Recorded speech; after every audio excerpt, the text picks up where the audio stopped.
সরকারের হাতে কোনো ম্যাজিক বা রিমোট নেই যে সুইচ টিপে নির্বাচনের আগে দেশের অপরাধ কমিয়ে দেবে, এমন মন্তব্য করেছেন স্বরাষ্ট্র উপদেষ্টা জাহাঙ্গীর আলম চৌধুরী।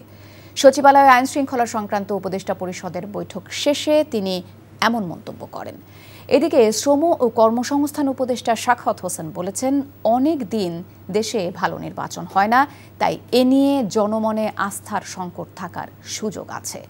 নজরানা চৌধুরীর রিপোর্ট।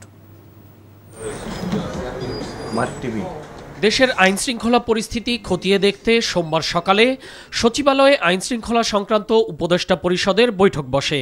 বৈঠকে বেশ কয়েকজন উপদেষ্টা এবং আইন শৃঙ্খলা বাহিনীর প্রধানগণ অংশ নেন।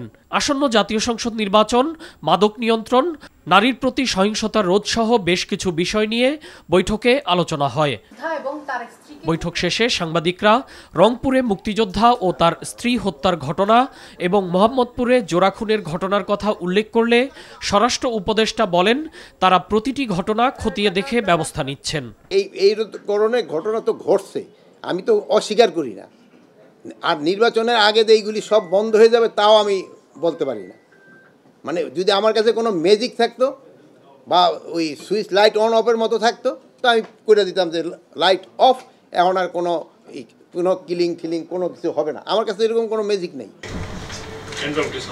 এদিকে সচিবালয়ে বিগত এক বছরে শ্রম ও কর্মসংস্থান মন্ত্রণালয়ের কার্যক্রম নিয়ে সংবাদ সম্মেলন করেন উপদেষ্টা অবসরপ্রাপ্ত ব্রিগেডিয়ার সাখাওয়াত হোসেন।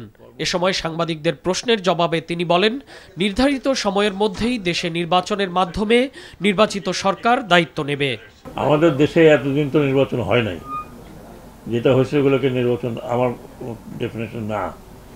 তো সেই জন্য মানুষ হয়তো এখন একটু দ্বিধাদ্বন্দ্বে আছে, অথবা তাদের অন্য কোনো ক্যালকুলেশন আছে। গভর্নমেন্ট তো বারবার বলছে, আমরা বারবার বলছি, যেখানে যাচ্ছি সেখানে বলছি যে নির্বাচন সময় মতো হবে।